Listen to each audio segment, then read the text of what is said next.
جلال پور ہے تو بڑا قصبہ لیکن نیٹ ورک وغیرہ ایسی جگہوں پہ اب بھی بہت کمزور ہیں. ان کی صورت نہ آ سکی پڑھتے ہوئے، اس کی وجہ بھی یہی تھی، کمزور نیٹ ورک پر ممکن نہیں تھا. اور میں دوسری معذرت کروں کہ ہم لوگ سیمینار اور کانفرنسوں کا تجربہ رکھتے ہیں لیکن پہلی بار یہ ویبنار ہو رہا ہے اور 3 دن کے اندر سب کچھ کیا گیا ہے. اس میں صرف 2 پروفیشنل ہیں، ایک مولانا حیدر عباس صاحب جو ہادی ٹی وی پر زمانے سے اینکر کے طور پر سلمہ کام کر رہے ہیں، دوسرے شباب صاحب جو کیمرے کے پیچھے ہیں اور سامنے کبھی نہیں آئیں گے. باقی ہم سب اناڑی ہیں. ہم کہتے ہیں کہ پنچر بناتے بناتے مستری ہو گئے، تو اسی طرح سے ہمارے سارے کام ہیں. آپ تنقید ضرور بھیجیے ہمیں ضرور بتائیے، لیکن ہماری مجبوریوں کو سمجھیے گا. ہم بنگال کی کھاڑی سے لداخ کی پہاڑوں تک پھیلے ہوئے ہیں، جہاں علی والے وہاں ہم. یہ الحمدللہ مشکلات آئندہ بھی آپ کو سامنا کرنا پڑے گا.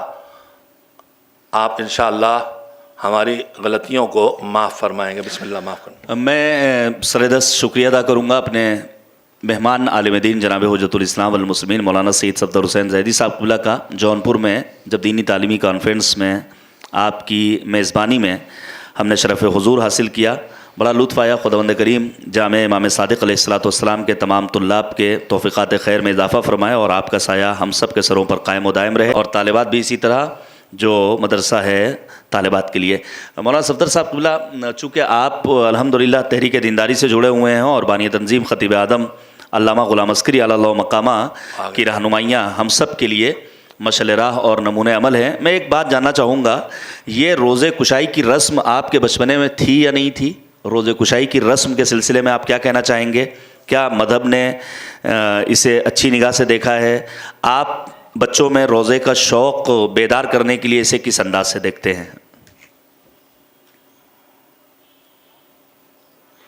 بہت سے دینی جذبے کو بیدار رکھنے اور اس میں تازگی پیدا کرنے اور اس میں طاقت پیدا کرنے کے لیے ماہ مبارک رمضان کا یہ روزہ ہم سب کے لیے ہے. تو ہم لوگوں کے پہلے جو گارجینس تھے، جو ہم لوگوں کے نگراں و سرپرست تھے، وہ لوگ روزہ ہے یا قرآن ہے یا دیگر اسلامی امور جس کو کیا کہتے ہیں، جس کے ذریعے سے اسلامی کلچر سمجھ میں آئے اور بچے کو بھی اس کی اہمیت سمجھ میں آئے، تو اس پر بڑی اہمیت دیا کرتے تھے. مثلا روزہ یہ قرآن ختم ہوتا تھا تو قرآن ختم ہونے کے وقت کوشش ہوتی تھی کہ اس بچے کے لیے کوئی کپڑا بن جائے، قرآن جس نے پڑھایا ہے اس کے لیے کوئی خاص اہتمام کیا جائے، تاکہ قرآن کی عظمت اور اس کی بلندی اور اس کا مطلب سب سے بہتر ہونا، سب سے اعلیٰ ہونا، یہ پڑھنے والے اور پڑھانے والے دونوں کے اوپر واضح ہوتا رہے. اور اس بنیاد کے اوپر میں یہ کہہ سکتا ہوں کہ ہم نے بچپنے سے تو روزہ کشائی دیکھا ہے کہ روزہ کشائی ہو رہی ہے، لیکن چونکہ اب روزہ کشائی کا شور اس طرح سے رہتا ہے کہ روزہ کشائی کے ساتھ ساتھ اپنی خود نمائی اور دولت اور طاقت کا اظہار ہونے لگا.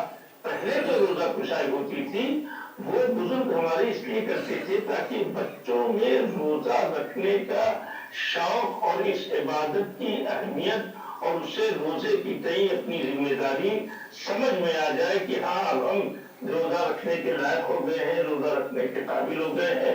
لہذا وہ اس اہتمام کرتے تھے.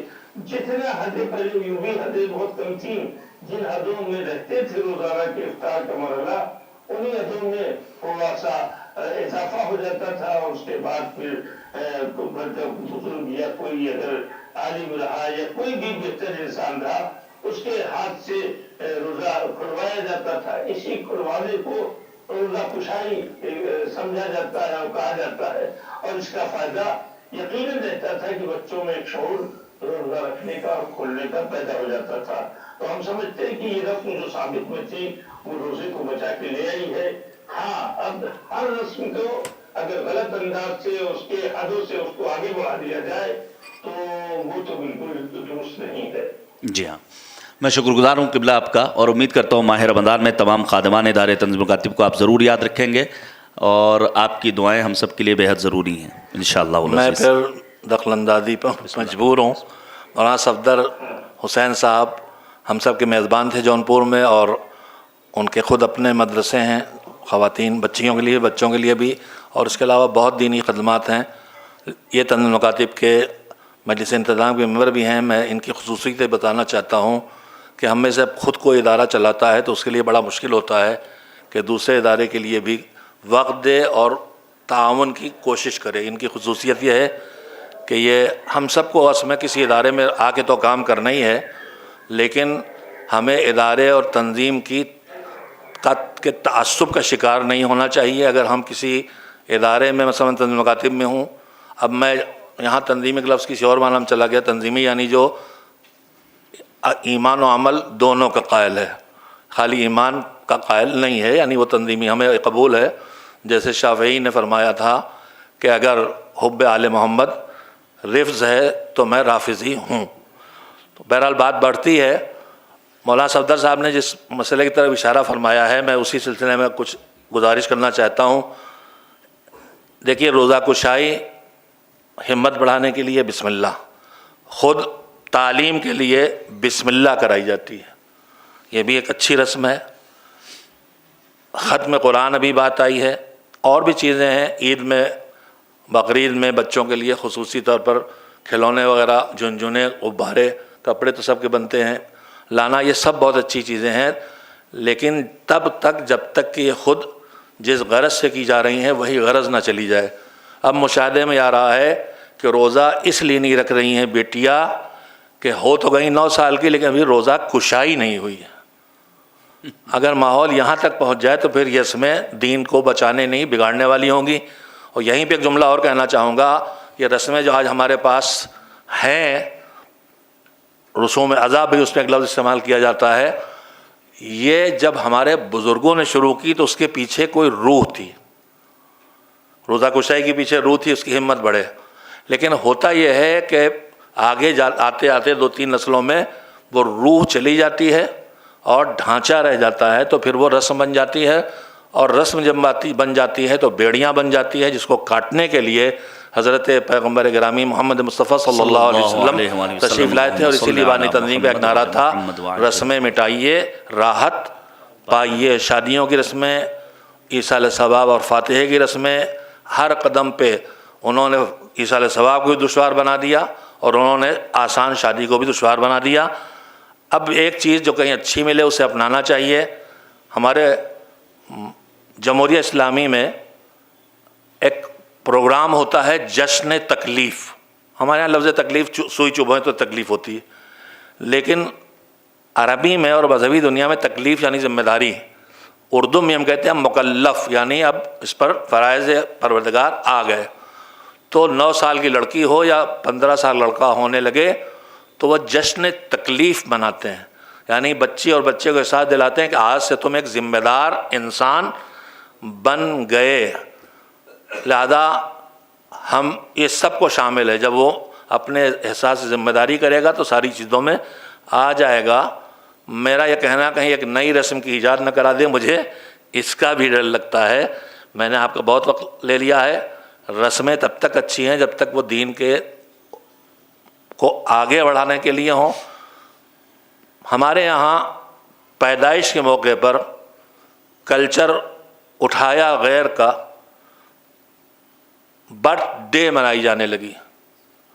ٹھیک ہے، پیدائش کے موقع وقت 1 سال 2 سال 3 سال 5 سال ہوئے ہیں، آپ خوش ہو لیں. مگر ائمہ تو یہ کہتے ہیں، سید سجاد کے ارشادات میں ہے کہ جو بڑے نقصانات، جو مصیبتیں ہمیشہ انسانوں پڑتی ہیں اور احساس نہیں کرتا، ان میں ایک ہے روز زندگی کا ایک دن گزر رہا ہے تو ایک دن وہ کم ہو رہا ہے جو اب واپس آنے والا نہیں ہے. تو سال حیات، زندگی کے سال گزرے تو نہ تالیاں پیٹنے کا وقت ہے، نہ کیک کاٹنے کا وقت ہے، نہ شمع جلا کے پھونک مار کے بجھانے کا وقت ہے. یہ کون سی عقل مندی ہے کہ روشنی کو اندھیرے سے بدلا جائے؟ وقت اس کا ہے کہ پچھلے 1 سال کا حساب کیا جائے اور دیکھا جائے کہ ہم نے سال کیسے گزارا. اگر برابر کا بھی گزرا ہے پچھلا سال اس سے پچھلے سال کے، تو مولا علی کی زبان میں گھاٹا ہے، اور اگر بگڑ کے گزرا ہے تو ہلاکت ہے. لہذا اب مصیبت اس کے بعد یہ آ گئی کہ ہمارے جشن ائمہ طاہرین علیہ السلام اور اس خانوادے سے وابستہ افراد کے ولادت پر جو جشن ہوتے تھے، ہم اپنے کلچر کے تحت مٹھائیاں بانٹتے تھے. دوسری جگہوں پہ بھی جو کلچر تھا